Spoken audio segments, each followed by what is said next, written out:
Welcome to the Stop Doing Stupid Stuff podcast. Today, we're diving deep into the world of AI implementation challenges in Salesforce, and we've got just the expert to guide us through this intricate landscape. Joining us is Nathan Brown, a seasoned technology enthusiast with a remarkable 13-year journey in driving digital transformations. As always, your hosts Andreas, Wieman, and Tim Keefe are here to steer this conversation toward actionable insights and innovative solutions. So buckle up and get ready for a podcast episode that's not just informative but also incredibly enlightening. Let's dive in. Hi, everybody. This is Tim Keefe with Transform CX, and welcome to another SDSS podcast.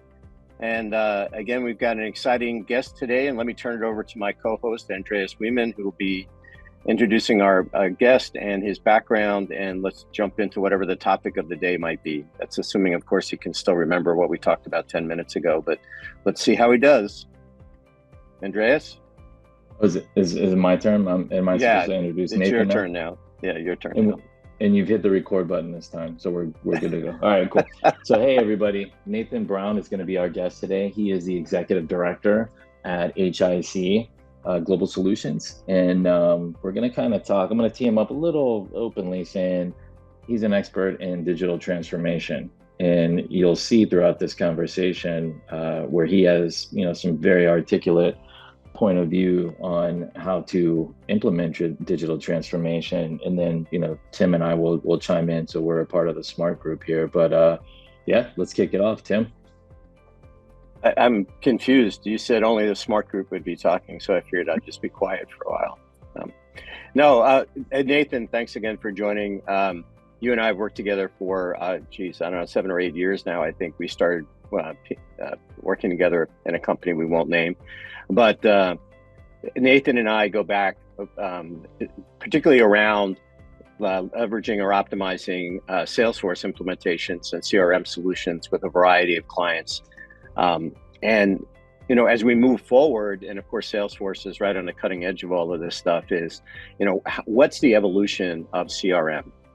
And of course, I kind of chuckled to myself because I feel like we've been talking about CRM and CX for most of my career. So we're talking several decades of time. And yet I don't think we've ever really gotten there in many cases. I mean, I don't think I've ever talked to any company that's implemented a CRM application who felt like they really got what they thought they were going to get. And again, I don't think that's to the technology at all. I think a lot of it has to do with, it's about project management. It's about, do you have the right elements, all the things that go into making CRM work. So, Nathan, in your experience and the work that you're doing today with HIC Global Solutions, what do you guys see as how do you optimize a project to really get to customer experience, get the customer experience that drives measurable results? Yeah, absolutely. And I think you and I kind of talked about this in numerous times within the projects that we've been a part of. And really it's coming down to the understanding the contextualization of the data that you're having to really empower those LLMs. And when you start looking at data sets like Salesforce and what they're coming out with in their data cloud, it's really bringing all that data together. And when it's diverse and across multiple systems, it makes it really hard. And I'll go back several years ago when we were creating bots for customer experiences, is we had the smart bots and we had the dumb bots. And AI kind of works in the same way. And if it's not empowered with corrected data models or clear and concise data models, you have dumb AI in the same context. Yeah, dumb AI being, i.e., go out and make it up if I don't have an answer for you. And I'm laughing only because you've seen the articles about generative AI tools, where I think the classic last year was the two attorneys who were too lazy to write a briefing, so they let ChatGPT do it for them. And when it couldn't find a citation, it made some up. Unfortunately, it used the same judge's name on one that they submitted the brief to. Didn't work out very well for them. But I think that's true. And I used to call that the difference between. Remember when we were talking intelligent virtual assistants 6-7 years ago, and even before that, interactive voice response or digital IVR, which was really, I thought, intelligence-based systems, but we were using conditional logic. right? If this, then that, and more decision trees to get to a recommendation or a solution for a client. And of course, when those digital journeys aren't built well, customers would go, yeah, this sucks. I'm going to hang up and I'm going to try and talk to somebody. And of course, the companies let everybody go because they've implemented this great IVR system that was going to eliminate all the people. But so when you talk about clean data and LLMs, and just for some members of the audience, the large language module is a critical part of AI that I don't think has gotten the headline traffic that it deserves. But it's kind of like buying a car and not having a fuel tank or a fuel system. Great car, but it's going to sit in the driveway. And I think that's what a lot of companies are struggling with AI solutions, in that there have been very few documented, or at least that I've seen anyway, that really represent, we've taken generative AI and implemented it in our environment and delivered something significantly measurable. Anyway, I mean, I think it's actually a pretty good analogy. I'm kind of surprised, so it took me a second to gather my thoughts there from my shock in your logic application. So it was a good analogy. It's a really nice car sitting out in the driveway, but it's not going to go anywhere if you don't have the right components. And then even when you have the right components, you're not going to be able to get in there and do a 4-second quarter mile. You're gonna have to learn how to drive it, and that's. And I got to pause though. You guys said something interesting, and I don't know if I'm gonna admit this to our audience, but you said LLMs. I've always thought it was produced LLMs. Is that the same thing? LLMs? It's not called LLMs. It's called LLMs. Large language models. Is that what that is? I'm from Oklahoma, so I say LLMs. All right, I'm gonna have to go back and edit a bunch of my content then. It's not all right. LLMs, large language models, not LLMs. Got it. So what did you think it stood for? I'm just curious. I'm completely being a smart ass. We've had last week's podcast where I literally said LLMs, and wow, Tim's had some strong Irish coffee this morning. So I think the analogy there, all seriousness, the analogy is spot on, and what Nathan was hitting on is critically important. We have the old saying, what garbage in, garbage out, when we're talking about data, and really what's feeding all of these models, whether it's an LLM or it's the underlying data set that is being trained to eventually make some ring fence intelligent LLM. You've got to make sure that the data is clean, and you got to make sure that it's from all of these disparate sources. Like Nathan said, here is an important part, that when you merge this together, one, you have a system that can do that and still have a high level of hygiene in the data. So I think that's where the interesting thing that our guest a couple of weeks ago, Gabby Steele, with Prequel, that's kind of what they do. It's exactly what they do, because they also see the need that's out there. So it's ingesting these large quantities of data and metadata points, and then figuring out how do you keep the integrity at a high level so it's actually useful. All right, I just really summarized that and made it sound probably super easy. It's not. It is, and Nathan can probably go into much more detail than I about this, but that's a lot of work that I just summarized there, and it takes a lot of time. The second piece is once you do all that hard work I just summarized, a lot of people in that analogy, Tim, where they have this really nice car sitting in the driveway and they pop the gas tank in there. All right, they got their large language models in there. But now what do? They think they're going to go out there and they're going to go show off and impress a bunch of people. And it's not. You got to learn. You got to start with the right way. And I think where a lot of companies miss the boat is they try to put everything customer facing. And what you got to do is really train the AI and have the right retrieval mechanisms in there for the right utterances and the right engaging question. But you've got to be able to put it, in my opinion, where we've done this before, put it internally, face it internally, and augment your humans doing the work. And then you have a better training supervision, or which you have supervised AI, supervised ML models that are going to have a little bit quicker speed to proficiency. Sorry, I'm gonna. I was going to say, I think you hit the nail on the head there as well, especially when it comes into personalization and customer experiences. If the LLM's not properly trained, it's going to have a negative impact on your customers as well and their trust within your organization. Right. Well, so back to your point, I think it was last week, the infamous recorded. No, actually, it was the week before that. We were talking about an article that came out in Inc. with a company called Klarna, right? Klarna. Andreas, did I get it right this time? Yeah. Go ahead. I was just saying, yeah, let's go with it. Sure. It's a Scandinavian financial processing company, very big.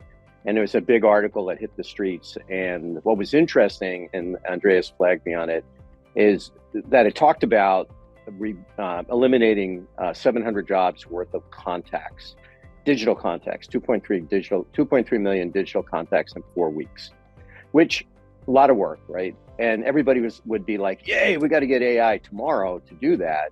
The problem is what they didn't do. If you read later in the article, it took them 9 months to build out the LLM and train it to deliver those kind of results, right? And those of us who work in a traditional human-based contact center, we're lucky if we get 3 weeks to train an agent to perform the same type of function. Now, that being said, I'd like what Andreas was just saying. I agree. I think there's this kind of balancing point of customer-facing AI for certain types of transactions. And again, we've been looking at this for decades. How we were going to use IVR tools and conditional logic to eliminate the need for transactional contacts. I want to make an order. I want to make an appointment. I want to change it. I want to cancel it, etc. And that, plus informational calls, like what hours of operations, where are you located, those represent, in most contact centers, 60% or more of the volume. Yet, companies have struggled for decades to really try and leverage tools in lieu of people. So what we end up is with people, now of course we put tools behind the people, such as improved knowledge base and contextual knowledge base searches, et cetera, to help those agents be more efficient, more contextually appropriate, be able to give an answer that is accurate every time. But wow, what a level of effort. Now to the point is, now we have these improved tools, and I don't want to simplify it, but sometimes I really do think about the way we would use these tools in the traditional customer-facing environment is really just the next generation of knowledge lookup. Like what you were just talking about a second ago, Andreas, which is, I'm an agent. What do I need to know to respond to this customer? And hopefully more and more of the transactions that I'm doing as a human being are more consultative rather than transactional. And what are the things that I need to know as a consultative agent or representative to sell more effectively or service more effectively to my customer? Which could be, hey, I'm trying to get an insurance policy. What's the best policy for me, given my family, my house, my location, and whatever? Very complex set of variables there to get to the right answer. It's not fill in the blanks and here's the answer. It's more complex than that. Or, it could be, hey, I'm a motorhead and I want to buy a better exhaust system for my car, and there's 30 different ones. Which one would be the best? And then getting to another motorhead that can talk, hey, yeah, man, I like the catback solutions, or I like pass-through or whatever. I think there's this kind of like, how do you leverage these tools in a way that, yeah, they're really cool, no question about it. I mean, I use ChatGPT all the time, but it's really just looking stuff up for you. And again, it's doing a great job of assembling that information. And as a good friend of mine told me, it's really the ultimate BS machine, right? When in doubt, it will make it up for you, which is pretty scary. And you got to be very conscious of it when you use the tool. But I mean, I'm just thinking through, and particularly Nathan, as you work on projects with HIC, how do you get over that? Like, how do you get to the point where we know the right place to be customer facing, agent facing, this consultative solutioning? I mean, it's not an easy set, but I think it's where we're trying to get to. No, it's definitely not an easy set, and especially you hit the nail on the head there too, is in regards to LLMs and personalization. Because I think during the customer experience or a customer journey, a customer is never going to actually tell you that they're going to leave, and that's the biggest part when when it comes to data is Unless they're understanding. from New York, in which case they're happy to tell you they're going to leave. So it's kind of picking up those behavioral patterns as well throughout the large language model build out of architecture and getting an understanding of the sentiment behind it too. So if someone was to say cancel, it's not just how they're saying it or saying that word, but the emphasis on the word itself and adapting that into your AI model early on so that the data is clear and concise can kind of help drive that personalization overall, whether it's an escalation point or whether it's bringing up a FAQ to your point earlier, it's better assisting the agent to the customer in that response rate. So Nathan, oh, go ahead, Andreas. That's a really good point. So I would love to get your thoughts on something else, and I'm kind of seeing it, but I'm seeing it from a different angle. So I'd love it from, with your expertise and background and competency here. Exactly what you just said when we're talking about training LLMs. One thing that I've seen, a lot of companies, when they're trying to go and make a chatbot, let's just keep it simple for the audience and say a chatbot, right? We know all the underlying tech stack that powers that chatbot, what we're talking about, but they have the tendency to go look at their own knowledge management system or knowledge base, right? When they turn the chatbot on and ring fence it around that knowledge management system, they're seeing all the flaws that humans, their agents, or the folks that are accessing that from an employee standpoint, they're seeing the nonsensical responses that this AI is trying to string together. And so I think that is a big level of exposure for companies that think they have a really good knowledge management system, and it's not. They're saying once you have technology turned on it that's not a human, that doesn't imply subjectivity, it's doing exactly what you coded it to do, you're starting to see really how poor it was in volume. So that's one thing, but that tends to be the source that I see being used the most.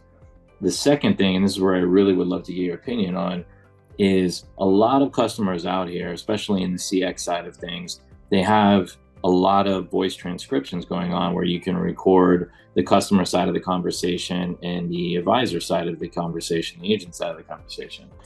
And all of that seems to be, getting stored in a data lake for a rainy day if there's a lawsuit or there's some kind of regulatory requirement that's needed to go back and evaluate if this was said or not. But my view is that is a digital gold mine of data to do exactly what you just said. If you want to go in there and apply different machine learning models around semantic parsing and a variety of other models out there, so you can get that context and understanding for when a customer says and it has an utterance, it has a degree of propensity scoring of what the actual outcome was there. And I think I haven't seen a lot of customers that I'm consulting with that are doing it that way. And when I explain it to them, they're like, wow, that makes a lot of sense.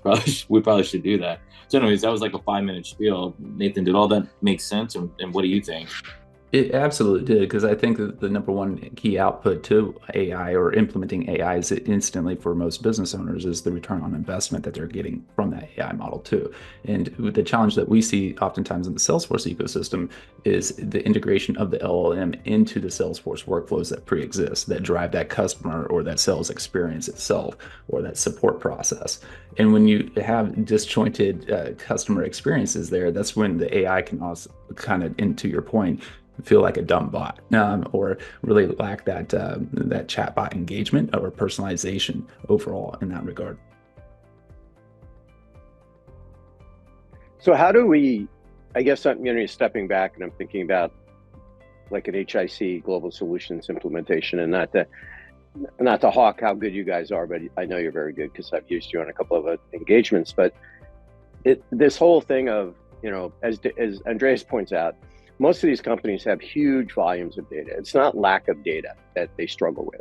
It's usability of data and even understanding their own data, even though they may have a business intelligence team or whatever. Those business intelligence people, and we've talked about this on other calls, are often data scientists. They don't know the business. They're not operators.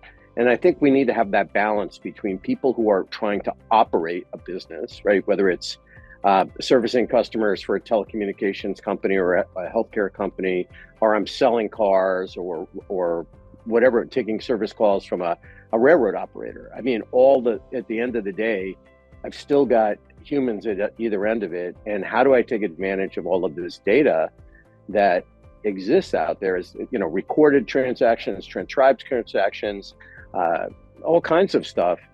Yet we don't, right? We're all the way back in many cases. I find, we're in this conditional logic model of, okay, if this, then that. I'm like, guys, we're so far beyond this. So how do we take advantage of that? If you were to go to a client and say, what are the first three things you should be thinking about when you think about AI implementation? What would they be?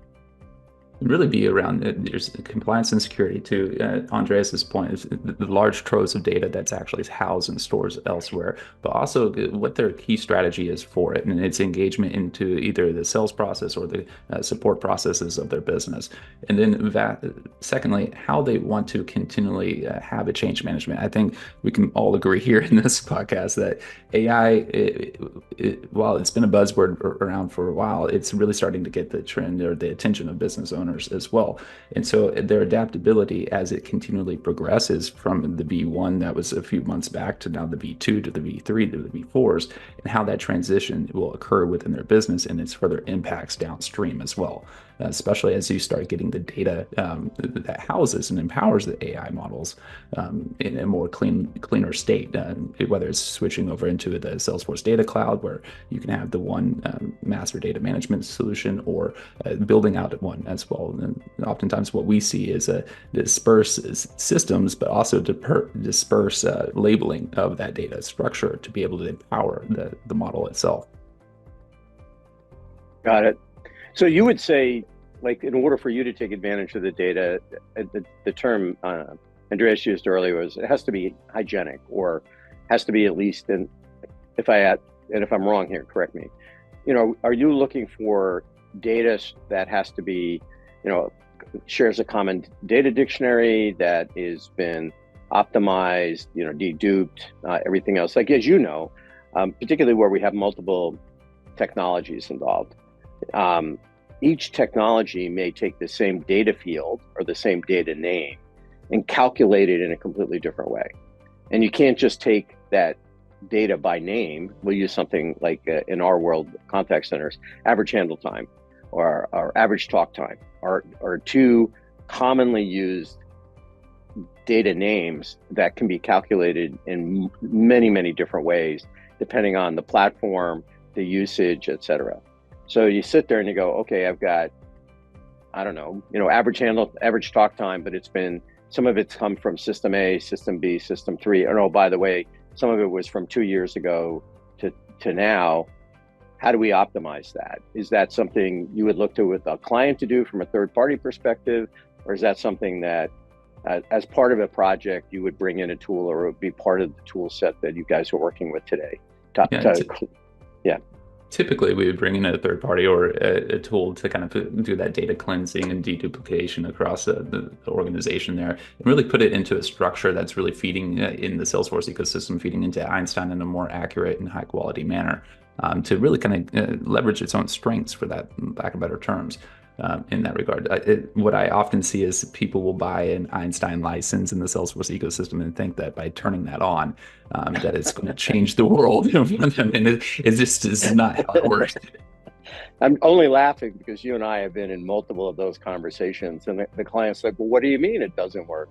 No, it's interesting. And I'm just thinking about, Andreas, obviously we need to get Nate and Gabby Steele on a call, because there's such a natural alignment there. Gabby, who was our guest a couple of weeks ago, is the co-CEO at a company called Prequel. And what you're talking about, that creating or optimizing data, is really what they do.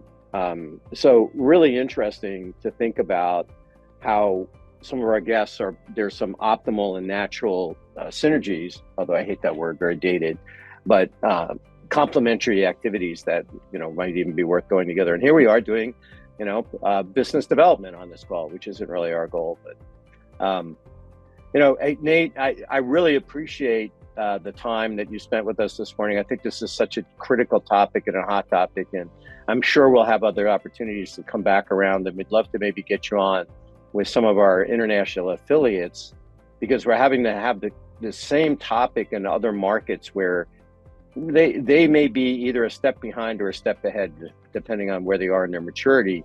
But again, everybody's trying to figure this out, right? How do I serve how do I create more value for my business with the tools that are out there?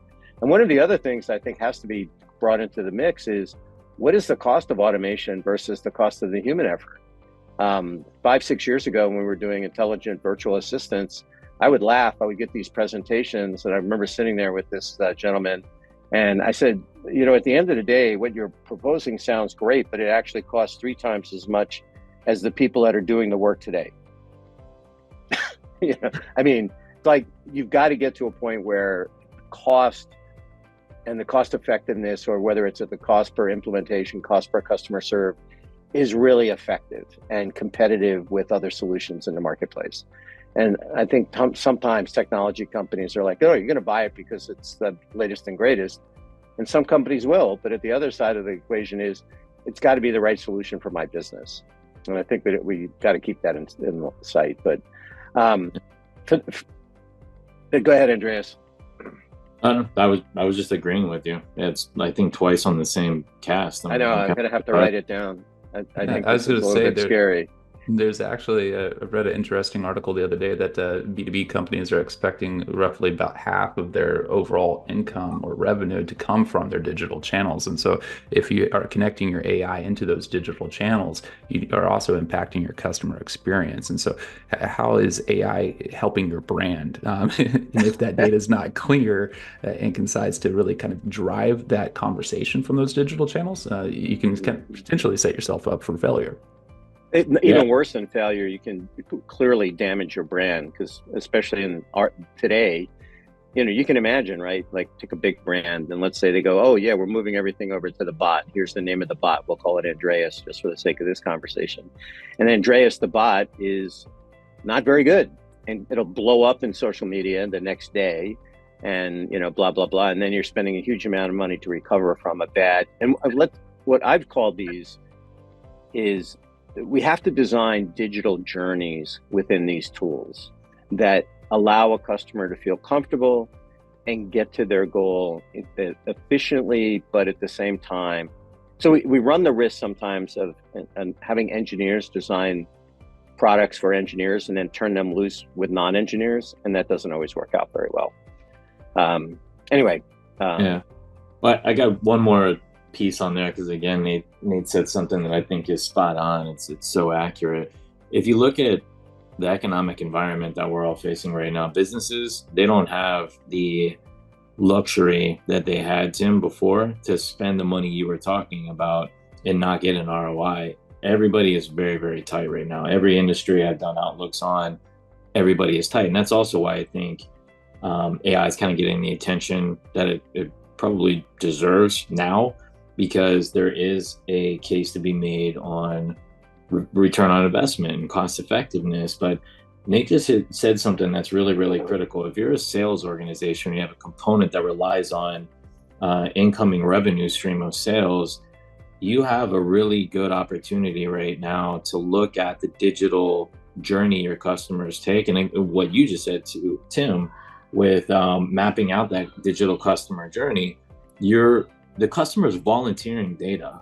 I don't think companies realize this. They're volunteering a massive amount of data, and you don't have to go pay some survey company to randomly survey people anymore. They're volunteering actual data, not, in hindsight, what they thought subjectively. You're getting everything real time during this digital customer journey, and it can make or break your brand, like you just said. But customers got to think, as they're volunteering this data, how do they improve and personalize sales offerings with all of this massive amount of data capture that's occurring? And that's how you can start off in a very practical way and start building up your competency and your maturity in the development of your underlying LLM that's going to power your business moving forward. And so I don't think a lot of companies are are thinking like that. Again, that was my analogy of the car is, sitting in, you finally get the gas tank, but you want to drive super quick. You gotta build up to it, and that's going to give you longevity if you kind of take that path. Yeah, so Tim, I don't care what you think about it, but Nate, I would love to hear your thoughts. Andreas, I think you hit the nail on the head there again as well, is kind of tying it to a good change management process within that entire AI project. And so as these AI models are learning, also having the business adapt to them as well, whether it's coming out with structures for the KPI metrics of how phase one it essentially went, and kind of going back to that the core team and looking for ways to improve, because just like the AI is learning, your business processes can also be adapted and changed and modeled as well based off of the input of it. Oh my God, like improved business processes? What are you, crazy? Now we're talking 1985 all over again. Now this is great. Anything you'd like to share with us, Nate, as we close out this morning? I mean, I know it's only a short period of time and you have a tremendous amount of knowledge, but I definitely would love to get you back again in the future, maybe on a panel with some of the other people that we've been talking to. But again, thank you. And if there's anything you want to leave us with, that'd be great. Yeah, again, thank you guys for your time. And this is honestly a great conversation from like-minded folks here as well. And it's in speaking on a subject for us that around customer experience that really is being driven and impacted by all these different AI solutions, but also from just the vast array of systems that kind of bring together unique digital experiences. And it's fun to be a part of the conversation and leading the way. I appreciate it. Really appreciate your time.